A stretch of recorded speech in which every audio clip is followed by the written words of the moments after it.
நாமத்தினால் வந்த ஒருவரையும் வாழ்த்துகிறேன். I just want to greet you all the matchless name of our Lord and Savior Jesus Christ. இணையதளம் வழியாய் எந்த இடத்திலிருந்து பார்த்து கொண்டிருந்தாலும் இயேசு கிறிஸ்துவின் நாமத்தினால் வாழ்த்துகிறேன். தேவனுடைய நாமம் மகிமைப்படுவதாக. ஆமென். இந்த நாளிலும் நாம் ஒரு வேத புத்தகத்தை பார்க்க போகிறோம். தேவனுடைய நடத்துதலை குறித்து பார்க்க போகிறோம். ஆமென். தேவனுடைய நடத்துதல் ஒரு வாழ்க்கையில் தவறான ஒரு முடிவு எடுத்து ஆரம்பித்த ஒரு நபர் தேவன் எப்படி காரியங்களை அநேகர் அற்புதங்களை யோசித்து பார்க்கிறோம். இந்த நேரத்தில் அற்புதம் அல்ல, தேவன் இயற்கையை வைத்தே வழி நடத்துவதை காண்கிறோம். ஆமென். ஆகாருக்கு தெரியாது ஒரு இடத்தில் தண்ணி இருக்கிறது என்று, ஆனால் தேவன் ஆகார் அந்த இடத்திற்கு வருவாள், அவளுக்கு தண்ணி வேண்டும் என்று தேவன் அறிந்திருந்தார். ஆமென். தேவனுக்கு மகிமை உண்டாவதாக. திருப்பிக் கொள்ள வேண்டும் என்று நினைக்கிறேன். வாசிப்பது நான் குறிப்பிட்ட வசனங்களை மட்டும் வாசிப்போம். எல்லாவற்றையும் அந்த அதிகார அந்த ஒரு 4 சாப்டர் தான் அந்த புக்கில். ரூத்தின் புஸ்தகம் 4 சாப்டர் தான். 85 வசனங்கள் கொண்ட ஒரு காரியமாக காணப்படுகிறது.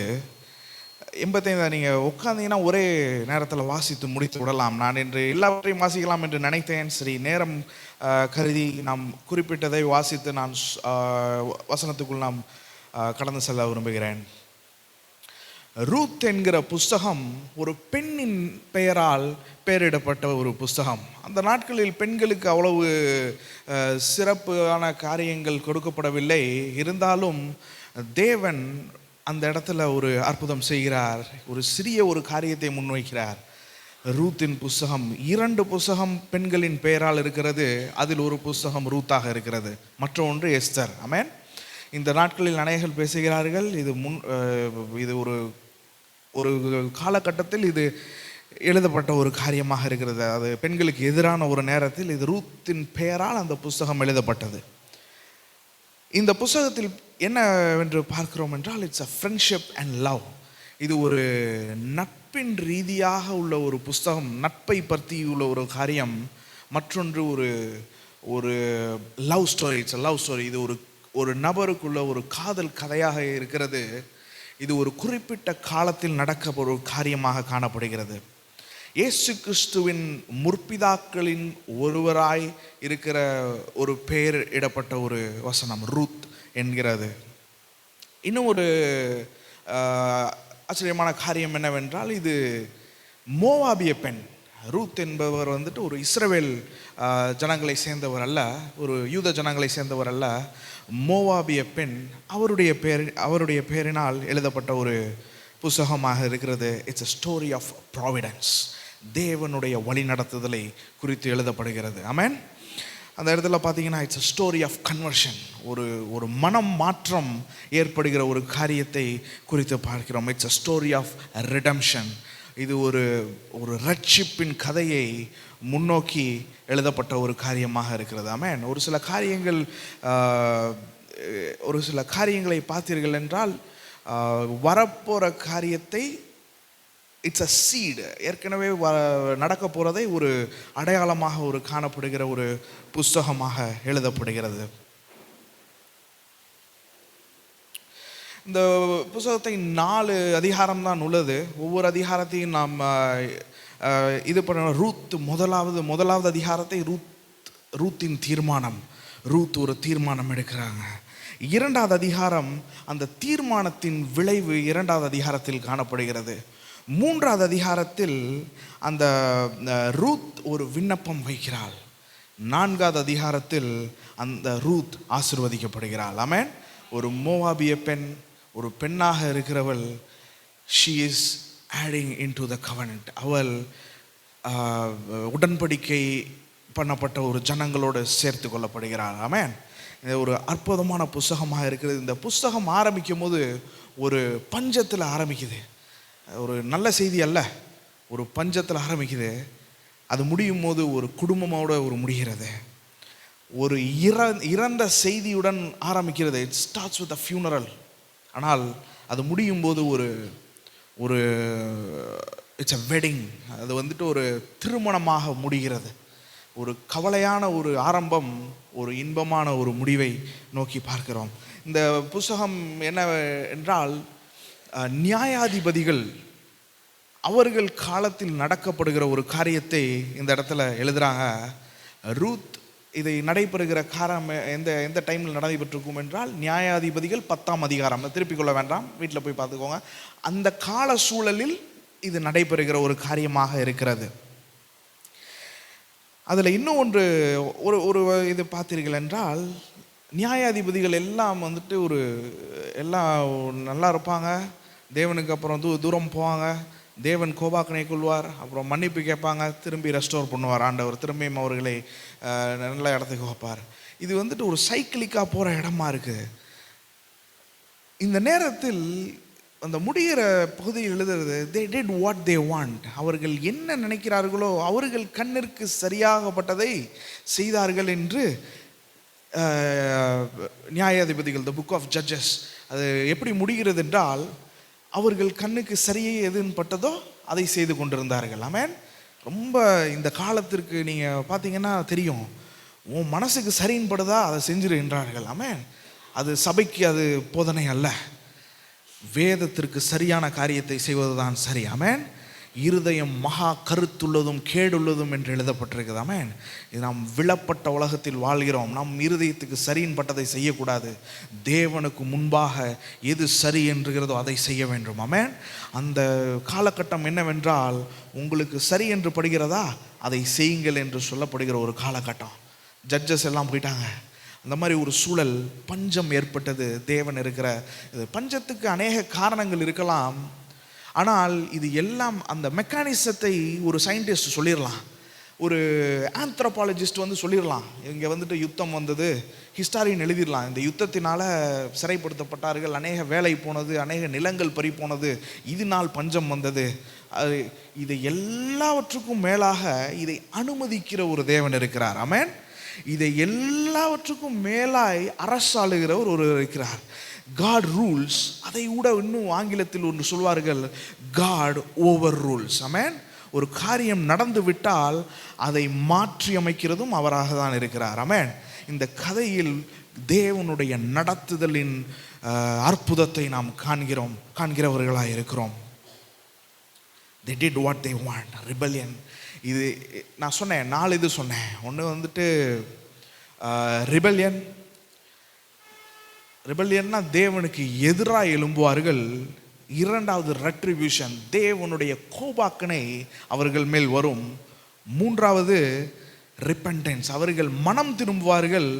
தேவன் அவர்களை மனம் திரும்பினதின் காரணத்தினால் அவர்களை மீண்டும் திருப்புவார். ஆமென். இந்த சைக்கிள் ஜட்ஜஸ், அதாவது நியாயாதிபதிகள் புஸ்தகம் முழுவதும் இதுதான் நடந்து கொண்டிருந்தது. இந்த சம்பவம் எங்கே நடக்கிறது என்றால், இரண்டாவது இடத்தில் நான் சொன்னேன் அல்லவா, தேவனுக்கு எதிராக போய்விட்டார்கள், தேவனுக்கு கீழ்ப்படியாமல் போய்விட்டார்கள், கோபாக்கினை காலத்தில் நடக்கிறது. இந்த இதில் ஒரு 2-3 கேரக்டர், அநேக கேரக்டர்லாம் வராங்க. முதலாவது கேரக்டர் பார்க்கும்போது எலிமலேக், நவோமியுடைய கணவர் எலிமலேக் என்கிற ஒரு நபர். எலிமலேக் என்கிற பெயருக்கு அர்த்தம் என்னவென்றால், my God is my king. ஆமென்.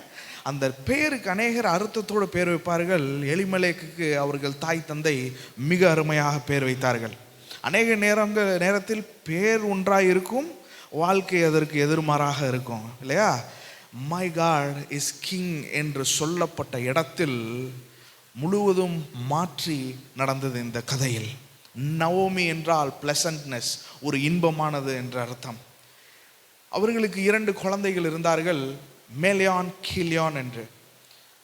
அவர்களுக்கு பேர் கொஞ்சம் கடினமாக சிக், அதாவது ஆரோக்கியமற்ற தன்மை. இன்னொருவனின் பேர் அழுது கொண்டே இருக்கிறவன் என்பது போல் வைத்திருந்தார்கள். ஏனென்றால் அந்த நேரத்தில் அவர்கள் சூழல், அந்த நேரம் எப்படி போகுது அதையெல்லாம் சம்மந்தப்படுத்தி தான் பேர் வைப்பாருங்க. யாக்கோபுக்கு பேரை காலை பிடிச்சிட்டு வந்ததுனால யாக்கோபுன்னு வச்சாங்க. என்னவென்றால் சர்ப்ளான்டர் என்ற ஆங்கிலத்தில் சொல்வார்கள். அதை நம்ம சாதாரண ஒரு மொழியில் சொல்லி மொழிபெயர்க்க வேண்டும், ஏமாத்துக்காரன் என்று சொல்லலாம் ஒரு காரியத்தை. ஏன்னால் அண்ணனின் காலை பிடித்து கொண்டு வந்தான் என்று சொல்ல. இதே போல் இவங்களுக்கு இந்த மாதிரி பெயர்கள் வைத்து விட்டார்கள். இந்த தேவன் இஸ்ரவேல் ஜனங்களின் மத்தியில் தேவனுடைய கோபாக்கினை வந்ததினால் தேவன் அவர்கள் வாழ்க்கையில் அநேக காரியங்களை அனுமதித்தார். அதில் ஒன்றாக ஃபாமின் வந்துவிட்டது. அங்கே வந்துட்டு பஞ்சம் ஏற்பட்டது. இந்த பஞ்சத்தின் விளைவு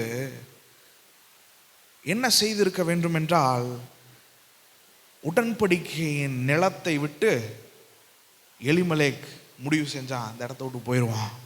ஏனென்றால் இங்கே பஞ்சம் இருக்குது. எங்கே போவான் முடிவு பண்ணான் என்றால் மோவாப் என்கிற இடத்திற்கு. ஏன் மோவாபுக்கு போகிறான் என்றால், மோவாப் ஒரு உயர் நிலத்தில் இருந்தது, அங்கு எல்லாம் சரியாக நடக்கும் என்று நினைத்து அங்கே போய்விட்டான். மோவாப் யார் என்று நமக்கு அறிவோம். லோத் அவர்களுடைய சந்ததி தான் மோவாப். லோத்துடைய தேவனுக்கு விருப்பமில்லாத காரியங்கள் அநேக மோவாபியர்கள் செய்தார்கள். தேவனுடைய உடன்படிக்கைக்கு தள்ளி வைக்கப்பட்ட ஒரு நபர்களாய் காணப்பட்டார்கள். ஏனென்றால் அவர்கள் வணங்கும் தெய்வம் வந்துட்டு கீமோஷ் என்கிற ஒரு தெய்வத்தை வணங்கினார்கள். இந்த தெய்வம் யார் அவர்கள் என்று நினைத்து வழங்கினார்கள் என்றால், அந்த தெய்வத்திற்கு அவர்கள் இரத்த பலியிடுவது, மக்களையும் குழந்தையும் பலியிடுவது ஒரு ரிச்சுவலாக வச்சுருந்தாங்க. ஒரு காரியமாக அவர்கள் நடக்கிற ஒர்ஷிப்பில் அதை செய்கிற ஒரு காரியமாக வைத்திருந்தார்கள். இந்த கீமோஷ் என்கிற ஒரு இதுக்கு அந்த நிலத்திற்கு உடன்படிக்கையை நிலத்தை விட்டு கடந்து சென்ற எலிமெலேக்கை பற்றி நாம் பார்க்கிறோம். இந்த இடத்துல 1ஆம் அதிகாரத்தில் வாசிக்க வேண்டாம், நான் சொல்லிவிட்டு கடந்து செல்கிறேன். 1ஆம் அதிகாரத்தில் நாம் பார்க்கிறோம், ஒரு கெட்ட செய்தி வருகிறது. எலிமெலேக் மரித்து விட்டான். எலிமெலேக் மரித்த பின்பு அவர்கள் 2 குமாரர்கள் இருந்தார்கள். 2 குமாரர்களுக்கும் மனைவி இருந்தது. அவர்களுக்கு வந்துட்டு முதலாவது குமாரனுடைய மனைவி ஓர்பா என்கிறவரும் மற்றொன்று ரூத் என்கிற ஒரு நபரும் இருந்தார்கள். நகோமி வந்துட்டு எலிமெலேக்குடைய மனைவியாக இருந்தார். இந்த கால சூழலில் நவோமியுடைய 2 மகன்களும் மரித்து விடுகிறார்கள். மரித்ததின் காரணமாக என்ன நடக்கிறது என்று பார்த்தீர்கள் என்றால், 2 ஒரு கையின் பெண் தான் இருந்தால், யார் என்றால் நயோமி. இப்போ அது 3 ஆயிடுச்சு. ஏனென்றால் எல்லா ஆண் மகனும் இறந்து விட்டார்கள். இப்போ இருக்கிறது யார் என்றால் நயோமி, ஓர்பா மற்றும் ரூத். இவர்கள் 3 பேர் தான் இருக்கிறார்கள் இந்த இடத்தில். எல்லாவற்றையும் இழந்து விட்டாள். நயோமி என்றால் இன்பமானவள் என்று ஒரு பெயர் இருந்தது. அவள் அதை கடைசியில் சொல்கிறார், என்னை நயோமின்னு கூப்பிடாதீர்கள், மாறா என்று கூப்பிடுங்கள் என்று சொல்கிறார். கசப்பானதை நான் அனுபவித்தேன். தேவன் எல்லாவற்றையும் எடுத்து விட்டார். சத்தம் ஏதோ ஃபெமிலியராக இருக்கா? அநேக நேரங்களில் நாம் ஒரு முடிவு எடுத்து தேவனை விட்டு தள்ளி போயிடுவோம். எல்லாம் நடந்த பிறகு தேவன் நமக்கு இதை அனுமதித்தார் என்று என்ன ஒரு காரியத்துக்கு தள்ளப்படுகிறோம். ஆமென். அதே போல் அவள் சொல்கிறாள், என்னை நயோமி என்று கூப்பிடாதீர்கள். ஆனால் இதற்கெல்லாம் மத்தியில் ஒரு ஒரு இன்ஃபர்மேஷன் அவளுக்கு வருது. நகோமிக்கு ஒரு காரியம் சொல்லப்படுகிறது. தேவன் வாசிக்கும் அந்த வசனத்தை வாசிக்கும்படி கேட்கிறேன். 6ஆம் வசனம், 1ஆம் அதிகாரம் 6ஆம் வசனம் வாசிக்கும். கர்த்தர் தம்முடைய ஜனங்களை சந்தித்து அவர்களுக்கு ஆகாரம் அருளினார் என்று அவள் மோவாப் தேசத்திலே கேள்விப்பட்டு தன் மருமக்களோட கூட மோவாப் தேசத்திலிருந்து திரும்பி வரும்படி எழுந்து. Praise the Lord. ஆமென். அவள் கேள்விப்படுகிறாள், கர்த்தர் அவர்களுடைய பிள்ளைகளை சந்தித்தார் என்று. ஆமென். தேவனால் உடன்படிக்கை பண்ணப்பட்டவர்கள் பின்மாறி போனார்கள். இருந்தாலும் தேவன் கிருபை கொண்டு அவர் சந்தித்தார் என்கிற ஒரு செய்தியை நயோமி கேள்விப்படுகிறாள்.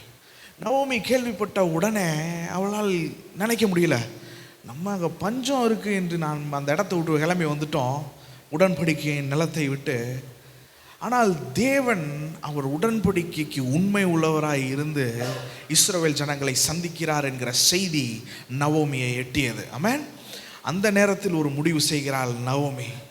நான் எல்லாவற்றையும் விட்டுட்டு, அவர்கள் 2 குமாரத்தையும் அந்த 2 மருமகளையும் கூப்பிட்டு சொல்கிறாள், நான் இனிமேல் எனக்கு வயதாகி விட்டது, இனிமேல் நான் கல்யாணம் பண்ணி எனக்கு இன்னொரு குழந்தை இல்லை, இனிமேல் கல்யாணம் பண்ணி குழந்தை பெற்று அவங்கள நீங்கள் கல்யாணம் பண்ண போகிறதில்ல, அது வந்துட்டு இயற்கைக்கு எதிரானதாக இருக்குது.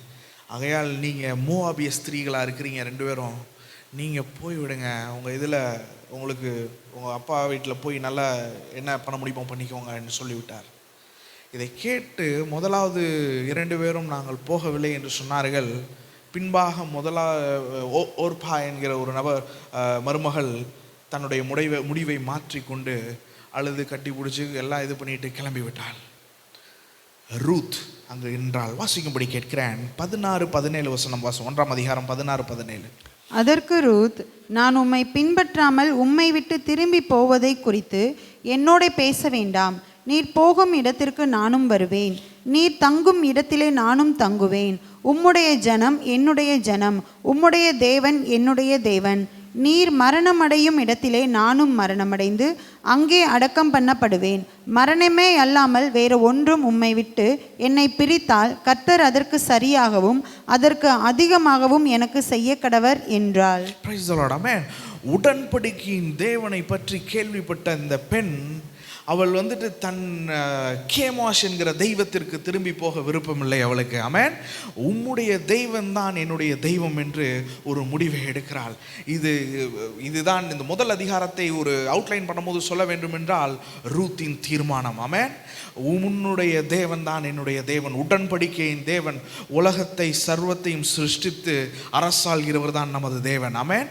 நம் வாழ்க்கையை பாவத்திலிருந்து ரட்சித்த தேவன். இதை கேட்ட அவள் சந்திக்கிறார் என்று கேட்ட மாத்திரம் இந்த தேவன் உண்மையான தேவன் என்று அறிந்து கொண்டவள் அவள் சொல்கிறாள், நீ போகிற இடத்துக்கு நான் போகிறேன். மோவாபிய பெண் அவள். ஆனால் அவளுக்கு தெரியும் இஸ்ரவேலர்கள் எவ்வளவு அற்புதமாக தேவன் அவர்களை நடத்தினார் என்று. இயற்கையிலும் அவர்கள் ஆசீர்வதிக்கப்பட்டவர்கள். அநேக அற்புதங்களினாலும் இயற்கைக்கு எதிரான அற்புதங்கள் நடத்தி ஆசீர்வதிக்கப்பட்டவர்கள். ஆமென். இந்த எல்லாவற்றையும் கேள்விப்பட்ட அவள் சொல்கிறார், உன்னுடைய தேவன் தான் என்னுடைய தேவன், இந்த முடிவை நான் மாற்றிக்க போகிறதில்லை என்று ஒரு முடிவை எடுக்கிறார். முதல் அதிகாரம் அவள் எடுக்கிற ஒரு முடிவு, தேவனை விட்டு பின்போன நவோமி செய்கிற ஒரு நல்ல காரியம் என்னவென்றால் அவர் கேள்விப்பட்ட மாத்திரம் திரும்பினாள். ஆமென். நாம் அந்த நிலத்தை விட்டு வந்தது தவறான ஒரு காரியம். தேவன் சந்திக்கிறார் என்பதை நாம் சந்தேகப்பட்டு விட்டோம். மீண்டும் திரும்பி போவோம் என்பது ஒரு நல்ல முடிவாக இருந்தது. அதை விட இன்னும் ஒரு சிறப்பு என்னவென்றால் ரூத் தன்னுடைய மாமியாரை பின்பற்றி போகிறது அதை விட ஒரு சிறப்பான ஒரு காரியமாக இருக்கிறது. ஆமென். உம்முடைய தேவன் தான் என்னுடைய தேவனாக இருக்க போகிறார். ஆமென்.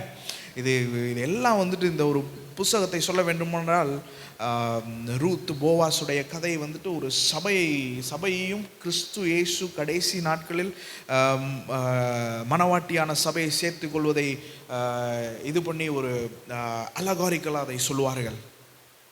அடுத்த சாப்டரில் பார்க்கிறோம் ரூத்துடைய ரூத் முடிவின் வினை. அவள் எடுத்த முடிவோட வினை என்னவென்றால் 2வது அதிகாரத்தில் பார்க்கிறோம். ஆங்கில பைபிளில் அநேக இடத்துல சொல்லி இட் ஹேப்பன்ஸ் என்று எழுதப்பட்டிருக்குது. அது நடைபெற்றது, அதுவாக வந்தது என்று எழுதப்பட்டிருக்கிறது. ஆனால் ஒன்றும் அதுவாக நடக்கவில்லை. எல்லாவற்றையும் தேவன் தீர்மானிக்கிறவராக இருக்கிறார். ஆமென். ஒவ்வொரு இடத்தையும் அவர்களாக செய்கிறார்கள். ஆனால் இது ஒரு பெரிய சரித்திரத்தை உண்டு பண்ணும் ஒரு காரியமாக காணப்படுகிறது. ஒரு பெரிய எதிர்காலத்தின் அடித்தளமாக இது காணப்படுகிறது. இந்த முடிவு அவர்கள் எடுத்தது மீண்டும் அவர்களுடைய இடத்திற்கு போக வேண்டும் என்று முடிவு செய்தது. ஏனென்றால் அதை அடுத்து பார்ப்போம். போவாஸ் என்கிற ஒரு நபரை சந்திக்கிறாள். Boaz he was a renowned man. அவர் ஒரு பெரிய ஜென்டில்மேன். அந்த இடத்துல நிலம் இருந்தது.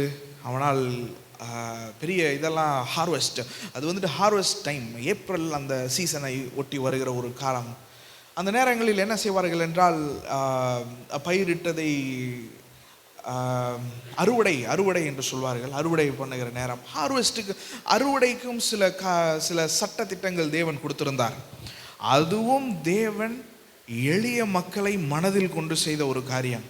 Barley harvest. அது எல்லாவற்றையும் எடுத்துக்கொண்டு சென்றாதீங்க. ஒரு சில காரியங்களை கீழே விட்டுட்டு போங்க. சாப்பாடு இல்லாதவங்களும் கஷ்டப்படுறவங்களும் அதை எடுத்து இது பண்ணுவாங்க என்று சொன்னார். இது வந்துட்டு இயற்கையிலே தேவன் மிக பிற்படுத்தப்பட்டவர்களை சந்திக்கிற ஒரு இடமாக இருக்கிறது. இது வந்துட்டு அவருடைய ஜனங்களுக்கு சொன்னார், எல்லாவற்றையும் அறுவடை நேரத்தில் எல்லாவற்றையும் எடுத்துகிட்டு போயிடாதீங்க, சில ஒரு 25% கீழே விட்டுட்டு போங்க. ஏனென்றால் ரொம்ப கடினமான சூழ்நிலையில் வாழ்க்கையில் தள்ளப்பட்டவர்கள் இதை எடுத்து அவர்கள் இது பண்ணுவார்கள் என்று சொல்லப்படுது. அதில் ஒருவர் தான் ரூத்தாய் காணப்படுகிறார். இந்த இடத்துல பார்க்குறோம், ரூத்துடைய குணாதிசயங்களும் இந்த இடத்துல காணப்படுகிறது. ரூத் கேட்குறா மாமியார்கிட்ட, நான் இந்த மாதிரி can I go, can I please, please என்கிற வார்த்தை ஒரு சில டிரான்ஸ்லேஷனில் எழுதப்பட்டிருக்குது. ரூத்துடைய குணத்தை பார்த்தீர்கள் என்றால், அந்த கிணறு, அந்த விமன் அட் த வெல், அந்த கிணறுக்கு அடியில் உட்கார்ந்த கிறிஸ்து சந்தித்த அந்த 4ஆவது அதிகாரத்தில் நடைபெற்ற, யோவான் 4ஆம் அதிகாரத்தில் நடைபெற்ற சமாரிய ஸ்திரீயுடைய கதையும் பார்த்தீர்கள் என்றால் எதிர்மறையாக இருக்கும். த வே ஷீ ஸ்பீக், அவள் பேசுவதும் ரூத் பேசுவதும் மிக எதிர்மறையாக இருக்கும். ரூத் மிக கண்ணியத்தோடும் மிக பக்குவமாகவும் பேசுகிற ஒரு காரியமாக பார்க்கப்படுகிறோம். ரொம்ப ஒரு ப்ளசன்ட் டாக்காக இருக்கும் இந்த இடத்துல. நான் போய் இது பண்ணட்டுமா அப்படின்ட்டு போவாஸ் இடத்தில் பேசுவதும் சரி, நவோமி இடத்தில் பேசுவதும் சரி, ரொம்ப இட்ஸ் எ கேரக்டர் பில்டிங். அது ஒரு கேரக்டரை பார்க்குறோம் அந்த இடத்துல ரூத்தை. உடனே நவோமி சொல்கிறா, சரி, ஏன்னா ஏதாவது பண்ணணும்ல, சாப்பாடு இல்லாமல் இருக்க முடியாது புது நிலத்தில் வந்து, சரி நீங்கள் செல்லுங்க என்று சொல்லுகிறார். அந்த நேரத்தில் தான் போவாஸை சந்திக்கிறாள். யதார்த்தமாக நடந்த ஒரு காரியமாக காணப்படுகிறது. ஆனால் நவோமியுடைய ஒரு ரிலேட்டிவ், சொந்தக்காரவங்க நிலத்துக்கே போய் விடுகிறாள். போய்விட்டு நான் வாசிக்கும்படி கேட்கிறேன். 2ஆம் அதிகாரம் 11வது வசனத்தை வாசிக்கும்படி கேட்கிறேன். அதற்கு போவாஸ் பிரதியுத்தரமாக, உன் புருஷன் மரணமடைந்த பின்பு நீ உன் மாமியாருக்காக செய்ததும், நீ உன் தகப்பனையும் உன் தாயையும் உன் ஜன்ம தேசத்தையும் விட்டு முன்னே நீ அறியாத ஜனங்களிடத்தில் வந்ததும் எல்லாம் எனக்கு விவரமாய் தெரிவிக்கப்பட்டது. உன் செய்கைக்கு தக்க பலனை கர்த்தர் உனக்கு கட்டளையிடுவாராக. இஸ்ரவேலின் தேவனாகிய கர்த்தருடைய செட்டைகளின் கீழ் அடைக்கலமாய் வந்த உனக்கு அவராலே நிறைவான பலன் கிடைப்பதாக என்றான். Praise the Lord. Amen. இஸ்ரவேலின் தேவனுடைய நிழலில் வந்த யாவருக்கும் அவரால் அற்புதம் நடக்கப்படும். ஆமென். அந்த தேவன் காப்பாற்றுகிற தேவனாய் இருக்கிறார். போவாஸ் சொல்லுகிறான், நீ எப்படி நடந்து கொண்டாய் என்று நான் கேள்விப்பட்டேன். நீ எங்களுடைய ரிலேட்டிவ் தான் நவோமி, அவளை எப்படி நீ பார்த்து கொண்டாய் என்று நான் கேள்விப்பட்டேன். நீ எவ்வளவு சிறப்பாய் நடந்து கொண்டாய், உங்கள் மக்களை எல்லாம் விட்டு உடன்படிக்கை பண்ணப்பட்டவர்களோடு சேர்ந்து கொண்டாய், நீ சரியான காரியத்தை செஞ்சு விட்ட என்று போவாஸால் சொல்லப்படுகிறது. ஆமென். அதற்கப்புறம் போவாஸ் சொல்லுகிறான், போவாஸ் 15-17 வாசிக்கும்படி கேட்கிறேன். 2:15-17. அவள் கதிர் பொறுக்கிக் கொள்ள எழுந்தபோது போவாஸ் தன் வேலைக்காரரை நோக்கி, அவள் அரிக்கட்டுகள் நடுவே பொறுக்கிக் கொள்ளட்டும், அவளை ஈனம் பண்ண வேண்டாம், அவள் பொறுக்கிக் கொள்ளும்படிக்கு அவளுக்காக அரிகளிலே சிலதை சிந்திவிடுங்கள், அவளை அதட்டாதிருங்கள் என்று கட்டளையிட்டான். Praise the Lord. போவாஸ் சொல்கிறான், அவள் எடுத்துகிட்டு செல்லட்டும், இல்லைன்னா எக்ஸ்ட்ரா கூட போட்டு வைங்க, கீழே 25% 50% கூட அவள் எடுத்துகிட்டு போட்டோம். போவாஸுடைய கருணை அந்த இடத்துல காணப்படுகிறது. போவாஸ் ரூத்திற்கு செய்கிற ஒரு காரியம் அது காணப்படுகிறது. It's a providence of God. தேவனுடைய நடத்துதலை அங்கு நாம் காண்கிறோம். ப்ராவிடன்ஸ் என்கிற வார்த்தை ஆங்கிலத்தில் சொல்லப்படுகிற ப்ராவிடன்ஸ் என்கிறது தமிழில் என்ன, அது எந்த வார்த்தையிலிருந்து வருகிறது என்றால் ப்ராவிடோ என்கிற வார்த்தையில். அது என்னவென்றால் டு சி, அதாவது முன் காண்கிற விஷயங்கள், ஃபோர்சைட். ஒரு காரியம் நடப்பதற்கு முன்னால் இப்படி நடக்க போது அது தேவன் அறிந்து அந்த இடத்தில் அதற்கு தேவையான காரியங்களை ஏற்படுத்தி வைக்கிறது. இது இன்னொரு இடத்தில் சொல்ல வேண்டுமென்றால், கர்த்தர் எல்லாவற்றையும் பார்த்து கொள்வார் என்று ஆபிரகாம் சொல்லப்பட்டது. அதே காரியம்தான், யெகோவா எல்லாவற்றையும் பார்த்து கொள்வார். He knows what we are going through. நவோமியும் ரூத்தும் எந்த கஷ்டத்தில் போனார்கள் என்று பார்த்த தேவன் ஒரு கடினமான இடத்திலிருந்து அவருடைய பழைய ஏற்பாட்டு சபையோடு சேர்த்து கொண்டார். ஆமென். சேர்த்து கொண்டவுடன் போவாஸுடைய கருணை அங்கே வெளிப்படுகிறது. போவாஸுடைய கருணை எங்கள் ப்ராவிடன்ஸ் டு சி. தேவன் இந்த இடத்திற்கு வருவாள் என்று அறிந்திருந்தார். எல்லாவற்றையும் தேவன் அவருடைய இறையாளுமையின் நிமித்தம் செயல்படுத்தி கொண்டிருக்கிறார்.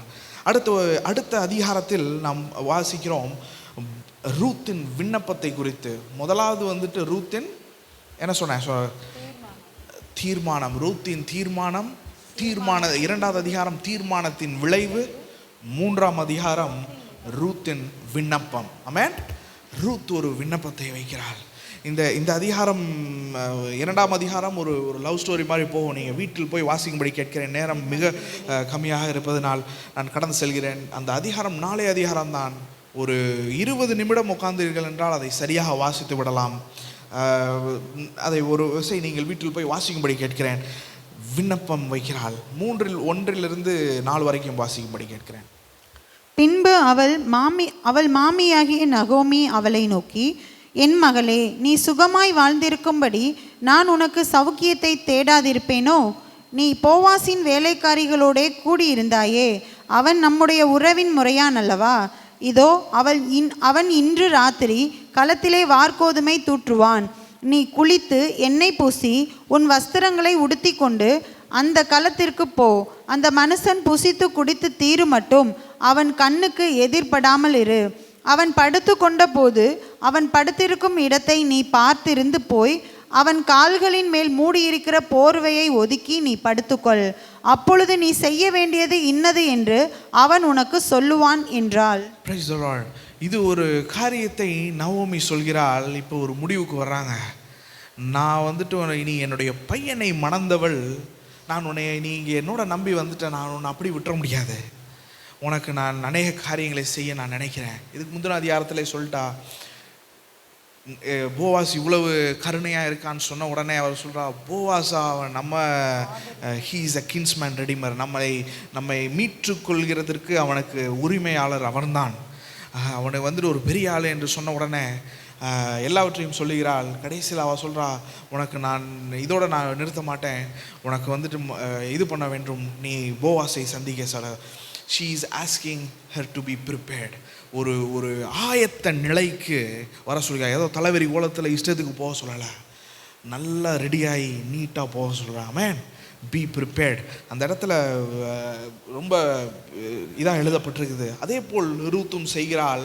அந்த இடத்துல என்ன நடக்கிறது என்றால், போவாஸ் இது என்ன சரித்திர இதுக்கு பின்னணி என்னவென்றால், அந்நாட்களில் மூத்த சகோதரர் இறந்து விட்டால் இளைய சகோதரன் அவர்களுடைய மூத்த சகோதரனுடைய மனைவியை மணந்து குழந்தை இல்லாத நேரத்தில் குழந்தை தர வேண்டும் என்பது ஒரு சட்டமாக வைத்திருந்தார்கள் அந்த நாட்களில். இதேபோல் 2 பேரும் மரித்து விட்டார்கள். அடுத்த நிலையில் இருப்பது போவாஸும், போவாஸுக்கு முன்பாக இன்னும் ஒரு நபரும் இருக்கிறார். இப்போ சொன்ன காரியத்தை ரூத்திற்கு நவோமி சொன்ன காரியத்தை அதே போல் ரூத் போய் செய்கிறாள். செய்த மாத்திரத்தில் போவாஸ் எந்திரிக்கிறான். எந்திரிச்ச உடனே வாசிக்கும்படி கேட்கிறேன். 3ஆம் அதிகாரம் 13வது வசனத்தை வாசிக்கும்படி கேட்கிறேன். ராத்திரிக்கு தங்கியிரு, நாளைக்கு அவன் உன்னை சுதந்திர முறையாய் விவாகம் பண்ண சம்மதித்தால் நல்லது. அவன் விவாகம் பண்ணட்டும். அவன் உன்னை விவாகம் பண்ண மனதில்லாதிருந்தானே ஆகில் நான் உன்னை சுதந்திர முறையாய் விவாகம் பண்ணுவேன் என்று கர்த்தருடைய ஜீவனை கொண்டு ஆணையிடுகிறேன். விடியற்காலம் மட்டும் படுத்து கொண்டிரு என்றான். இது என்ன சொல்லப்படுகிறது என்றால், எனக்கு முன்பாக நான் உனக்கு க்ளோஸ் ரிலேட்டிவ் தான், ஆனால் இதுக்கு என்னை விட க்ளோஸாக இன்னும் ஒரு நபர் இருக்கிறார், அவரிடத்தில் கேட்போம், அவர் இல்லை என்று சொல்லிவிட்டால் நான் உன்னை மணந்து கொள்கிறேன் என்று சொல்கிறார். நவோமி திரும்பி வந்ததற்கு காரணங்களும் உண்டு. ஏன்னா நவோமியுடைய குடும்பத்திற்கு நிலங்கள் அநேகங்கள் உண்டு. இந்த இடத்தில் நிலங்கள் மாத்திரம் மீட்கப்படவில்லை, ஒரு நபரும் மீட்கப்படுகிறார். ஆமென். மீட்பில் எது என்னவென்றால், விதவையாய் வந்த ரூத் என்கிற ஒரு நபருக்கு ஒரு வாழ்க்கையின் மாற்றம் ஏற்படுகிறது. இந்த நேரத்தில் நீங்கள் கவனிச்சிங்க என்றால், போவாஸ் he is promising, விண்ணப்பம் கேட்கிறாள். நவோமி சொன்னதை போல் வைத்து விண்ணப்பிக்கிறாள் போவாஸிடத்தில்.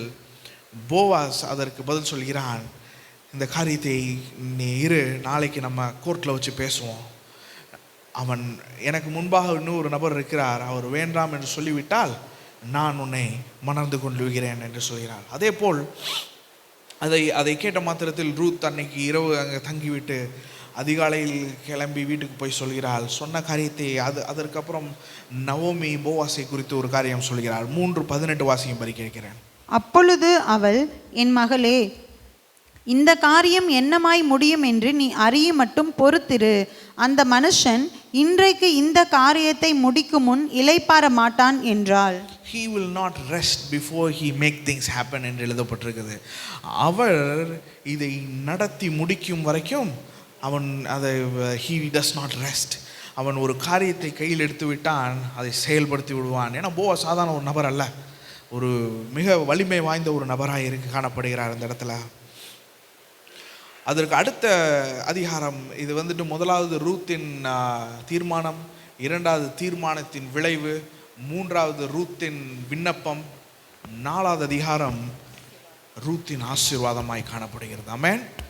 ஒரு மோவாபிய ஸ்திரீ, ஒரு ஸ்திரீயானவள் ஒரு மோவாப் உடன்படிக்கைக்கு அப்பாற்பட்டவள் ஆசீர்வதிக்கப்படுகிற ஒரு காரியத்தை யூதர்கள் எழுதின புஸ்தகத்தில் தேவன் வைத்துள்ளார். ஆமென்.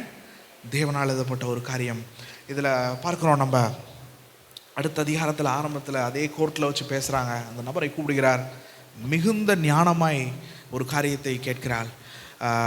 போவாஸ், இவ்வளோ நிலம் இருக்குது நவோமியோடது, அதை நீந்தான் மீட்டுக்கொள்வதற்கு உடனாளி, நீ மீட்டுக்கொள்கிறாயா என்று கேட்டவுடன் அவன் சொல்கிறான், நான் மீட்டுக்கொள்கிறேன் என்று சொல்கிறான். ஆனால் மீட்டுக்கொன்றால் ஒரு காரியம் உள்ளது என்று சொல்கிறாள். என்ன காரியம் என்று கேட்டால், ரூத் வந்துட்டு நவோமியுடைய ஒரு மகனுடைய மனைவி. ஆகையால் அவனுக்கு நீ கல்யாணம் பண்ணுகிற மகன் அவனுடைய சந்ததியை பேரிட்டு வரும் என்று சொல்கிறான். அதை கேட்ட மாத்திரத்தில் அவன் சொல்கிறான், அது சரிப்பட்டு வராது, ஏன்னா நான் ஏற்கனவே கல்யாணம் பண்ணியிருக்கேன், அப்புறம் நான் வந்துட்டு என்னோட சொத்தும் சேர்ந்து அவனோட இதுக்கு போயிடும், அதனால் நான் எனக்கு வேண்டாம், நீ எடுத்துக்கோ அப்படின்ட்டு சொல்கிறான். உடனடியாக எல்லாம் நிச்சயிக்கப்படுகிறது. போவாஸ் ரூத்தை மணந்து கொள்கிறான். ஆமென். இது ஒரு சாதாரண ஒரு இயல்பாய் நடக்கிற ஒரு காரியத்தை போல் நடக்கப்படுகிறது. இது சரித்திரத்தில் மிக முக்கியமாய், இது 4வது அதிகாரம் அதோடு முடிகிறது. ஒரு அற்புதமான ஒரு காரியமாய் காணப்படுகிறது. ஏனென்றால் இந்த பெத்லஹேமிலிருந்து ஒரு அற்புதம் தோன்றும். ஆமென். இந்த பெத்லஹேமிலிருந்து ஒரு அற்புதம் தோன்றும். ஆகாதென்று தள்ளப்பட்டவரை தேவன் சேர்த்து கொண்டார் ஒரு இடத்துல. இந்த ஒரு நபர் இயேசு கிறிஸ்துவுடைய முற்பிதாக்களில் ஒருவராய் எழுதப்படுகிறார். ஆமென். பெண்களின் பெயர் ஒரு இடத்துலையும் வராதது. 4 to 5 பெண்கள் பேர் இயேசு கிறிஸ்துவுடைய மத்தேயுவால் எழுதப்பட்ட இதில் ஜீனியாலஜியில் வருது. அந்த இடத்துல ரூத்துடைய பேர் வருகிறது. ரூத் முடிவு பண்ணது தான் பெத்லஹேமுக்கு திரும்பினாள். அந்த அதிகாரம் முடியும் பொழுது எப்படி முடிகிறது என்றால், தாவீதுடைய தகப்பனாய் முடிகிறது. போவாஸ் ஓபேத்தை பெற்றான், ஓபேத் ஜெஸ்ஸியை பெற்றான், ஈசாவை பெற்றான், ஈசாய் தாவீதை பெற்றான். இன்னும் சில 1000 ஆண்டுகளில் இரட்சகர் வரப்போகிறார். அவர் எப்படி அழைக்கப்பட போகிறார் என்றால், தாவீதின் குமார் என்று அழைக்கப்படுகிறார். ஆமென். இதை விட உலகத்தில் ஒரு பெரிய ஒரு காரியம் இருக்க முடியாது. ஆமென். தாவீது ஒரு பெரிய ராஜாவாக இருந்தாலும் தாவீதுக்கு ஒரு பெரிய இதுவென்றால் கிறிஸ்து அவனுடைய பெயரை வைத்து வந்தது தான். ஆமென். கிறிஸ்துவை அவன் சந்ததியில் கொண்டு வந்தது தான். ஆகாது என்று தள்ளப்பட்டார்கள். மோவாபிய ஸ்திரியாக இருந்தால் தேவன் அவரை சேர்த்து கொண்டார். ஆமென். அந்த நாட்களில் 2 வகையாய் பிரிக்கிறார்கள். ஒன்று என்ன என்றால் சென்ட்ரிபிட்டல் மிஷன், இன்னொரு என்றால் சென்ட்ரிஃபியூகல் மிஷன். அந்த நாட்களில் தேவன் இஸ்ரவேல் ஜனங்களை வைத்து அநேகரை சேர்த்து கொண்டார். இந்த நாட்களில் சபையை வைத்து சபையை அனுப்பி அநேகரை சேர்த்து கொள்கிறார். ஆமென். அந்த நாட்களில் ஏற்கனவே பார்த்தோம், அந்த எரிகோ கோட்டையில் அந்த ராகாப் என்கிற வேசி என்று எழுதப்பட்டிருக்கிறது. ஆனால் அந்த பேர் மாற்றப்படுகிறது. ஆமென். அவளும் கிறிஸ்துவோடைய இதில் வருகிறாள். ராகாபும் சேர்த்து கொள்ளப்படுகிறாள். இந்த இடத்தில் பார்க்கிறோம், ரூத் மோவாபிய ஸ்திரீ இதுக்கு உடன்படிக்கையை விட்டு புறக்கணிக்கப்பட்டவர்கள், கிறிஸ்து அவரை சேர்த்து கொள்கிறார். ஆமென். இந்த கதை கடைசியாக முடியும் போது எல்லா ஜீனியாலஜியும் முடிகிறது. இந்த இது வந்துட்டு அகஸ்டின் என்கிற ஒரு சர்ச் ஃபாதர், சபை போதகர் என்ன சொல்கிறார் என்றால், ஒரு காரியம் வந்துட்டு இட்ஸ் எ சீட், அதாவது எதிர்காலத்தில் நடக்க போகும் காரியம் சுருக்கமாக ஒரு கதையாக சொல்லப்படுகிற ஒரு காரியமாக இருக்கிறது. அநேக இது முன்பாக பைபிளில் பார்ப்போம். இந்த கதையானது கிறிஸ்து தன் மனவாட்டி சபையை சேர்த்து கொள்கிற ஒரு காரியமாக காணப்படுகிறது. ஆமென். வெளிப்படுத்தல் 5வது அதிகாரத்தில் அந்த சீலை உடைக்கிறதுக்கு யார் இருக்கான்னு யோவான் அலம்போது கிறிஸ்து வந்து அதை செயல்படுத்துகிறார். ஆமென். இது வந்துட்டு சுவிசேஷத்தின் ஒரு பிரசங்கமாக இருக்கிறது. பாவத்தில் விழுந்த நம்ம, தேவனுடைய கோபாக்கடையில் இருக்கிற நம்மை கிறிஸ்து இயேசு, ஹீ இஸ் அவர் கின்ஸ்மேன் ரிடீமர். ஆமென். அவர் தான் நம்மை ரட்சித்தார். அந்த ரட்சிப்பு தேவனிடத்தில் வந்தது. அது வேற யாராலையும் ரட்சிக்க முடியாது. இந்த கதை ஒரு சிம்பல். இதில் வந்துட்டு போவாஸுக்கு முன்பாக ஒரு நபர் இருந்தார். ஆனால் கிறிஸ்துவை தவிர வேற யாரும் இல்லை. ஆமென். அதான் கிறிஸ்து சொன்னார், நானே வழியும் சத்தியமும் ஜீவனுமாய் இருக்கிறேன், என்னை அன்றி ஒருவனும் பிதாவிடத்தில் வரான் என்று சொன்னார். இந்த நற்செய்தியின் சுவிசேஷத்தின் நற்செய்தி உலகம் எங்கும் சேர வேண்டும். ஆமென். இன்றைக்கு காலையில் 2ஆம் வருகையை குறித்து பேசினேன். 2ஆம் வருகையில் அநேக காரியங்கள் நடக்கும் என்று சொன்னேன். அது 2ஆம் வருகைக்கு அப்புறம் அநேக நியாய தீர்ப்பு நாட்கள் நடக்கிறது. இது எல்லாவற்றையும் நடைபெறுகிறவர், இந்த உலகத்தை உருவாக்கினவர், இரட்சகராய் வந்தவர், மீண்டும் நியாயாதிபதியாய் வரப்போகிறார். ஆமென். இந்த நியாயாதிபதிக்கு முன்பாக நிற்க வேண்டும் என்றால் அந்த இரட்சகராய் வந்தவரை ஏற்றுக்கொள்ள வேண்டும். தேவனுடைய அநேகர் நினைக்கிறாங்க, இன்றைக்கு வந்துட்டு இயேசு கிறிஸ்து தான் ஒரே வழி என்று சொன்னால் நாம் வெறுப்பை பிரசங்கிக்கிறோம் என்று சொல்லுகிறார்கள். வேதம் சொல்லுகிறது, அவரை தவிர வேற நாமம் கொடுக்கப்படவில்லை. ஆமென். இந்த நாமத்தை தவிர வேற ஒரு நாமமும் இல்லை. இயேசு கிறிஸ்து தான் ஒரே வழி என்று எழுதப்படுகிறது. ஆகையால் தான் சொல்லுகிறாரு, நீங்கள் இயேசு கிறிஸ்துவை இரட்சகராய் ஏற்றுக்கொண்டால் அவரை நீங்கள் வந்து நியாயாதிபதியாய் சந்திக்க போவதில்லை. இரட்சகராய் ஏற்றுக்கொள்ளாத யாவரும் கிறிஸ்துவை நியாயாதிபதியாய் பார்ப்பார்கள். அவர் மாத்திரமே உங்களை மீட்டுக்கொள்ள வல்லவராய் இருக்கிறார். இதை எங்கிருந்தாலும் பார்த்து கொண்டு இருக்கிறவர்கள் அநேகர்கள் இருக்கலாம். திடீரென்று இந்த காணொளியை நீங்கள் பார்க்கலாம். இயேசு கிறிஸ்துவை ஏற்றுக்கொள்ளாத மாத்திரத்தில் தேவனுடைய கோபாக்கனை உங்கள் மேல் இருக்கிறது. ஆனால் இரட்சகர் ஒரு வழியை செய்திருக்கிறார். ஆமென்.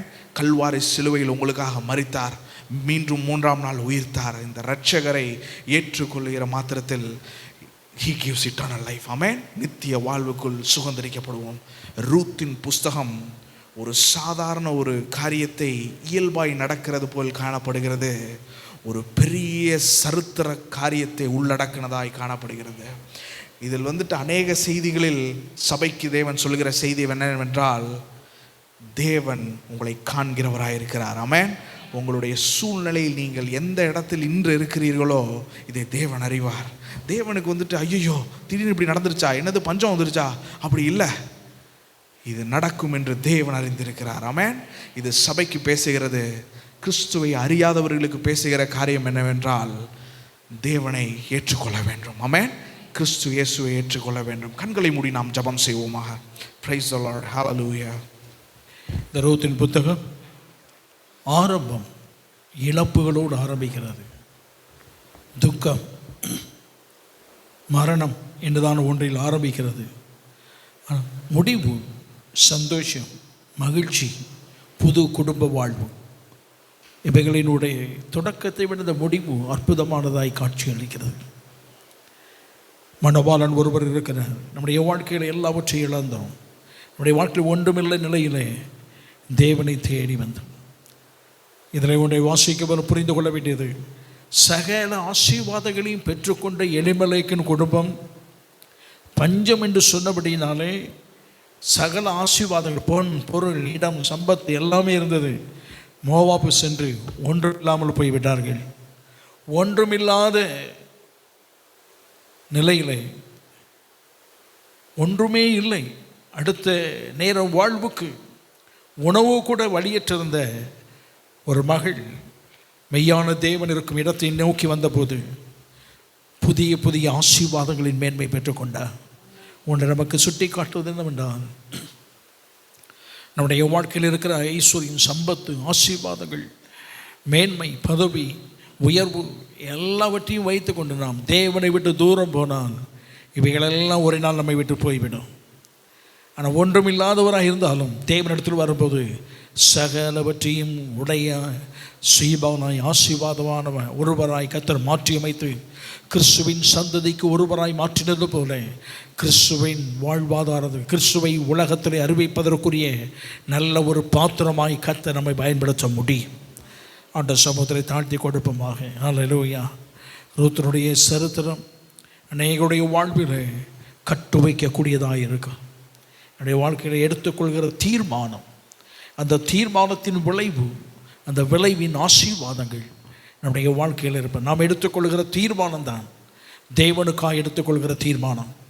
நீங்கள் ஆண்ட சமூகத்தில் வைப்போமாக. Price the Lord. பரிசுத்த பிதாவே ஸ்தோத்திரம் ஐயா. ஹல்லேலூயா, ஹல்லேலூயா. அற்புதமான தேவனுக்கு ஸ்தோத்திரம், ஸ்தோத்திரம். சர்வ வல்லமையுள்ள ஆண்டவரே, இந்த ராத்திரி வேளைக்காக நன்றி ஆண்டவரே. ரூத்தின் சரித்திரத்தில் நடந்த சம்பவங்களை குறித்து வார்த்தைகளை நாங்கள் கேட்டோம் ஐயா. சகல சம்பத்துகள், ஆசீர்வாதங்களை பெற்றுக்கொண்டு தேவன் விரும்பாத ஒரு எல்லைக்கு சென்ற நகோமியின் குடும்பம், நகோமி திரும்பி வரும்போது சம்பத்துகளோடு போனவள் கைம்பெண்ணாகத்தான் திரும்பி வந்தாள் ஐயா. ஆனால் அதே எல்லையிலே தேவ சமூகத்திலே கைம்பெண்ணோடு வந்த அந்த பெண்ணை தேவன் ஆசீர்வதித்து சகலவற்றுக்கும் உடைய ஒரு மேன்மையுள்ள மகளாக கர்த்தர் மாற்றி அமைத்தீர். எங்கள் வாழ்க்கையில் உம்மை தேடி வரக்கூடிய, உம்மை பற்றி கொள்ளக்கூடிய இருதயம் எப்போதும் எங்களுக்கு இருப்பதாக. எப்போது எந்த சூழ்நிலை உம்மை தேடி வர பண்ணும். உம்முடைய சமூகத்தை எடுத்துக்கொள்கிற தீர்மானத்தை உறுதியாய் பற்றி கொள்ள பண்ணும். அந்த தீர்மானத்தின் விளைவு எங்கள் வாழ்க்கையில் ஆசீர்வாதத்துக்கு நடத்தும் ஐயா. கஷ்டங்கள், போராட்டங்கள், பிரச்சனை இருந்தாலும் எங்களுக்கென்று சகலவற்றையும் செய்து முடிக்கிற கர்த்தர் ஒருவர் இருக்கிறீர். அவர் காரியங்களை வெற்றியாய் முடித்து தர வல்லவர். வசனம் கேட்டபடி பிள்ளைகளுக்காக ஸ்தோத்திரம், ஆசீர்வதியும். வசனம் கொடுத்த மகனுக்காக ஸ்தோத்திரம், நீர் ஆசீர்வதி. இயேசுவின் மூலம் ஜெபிக்கிறோம் நல்ல பிதாவே, ஆமென். ஆத்துமாவே கர்த்தரை ஸ்தோத்திரி, ஆத்துமாவே கர்த்தரை ஸ்தோத்திரி, மறவாதே. ஆமென், ஆமென்.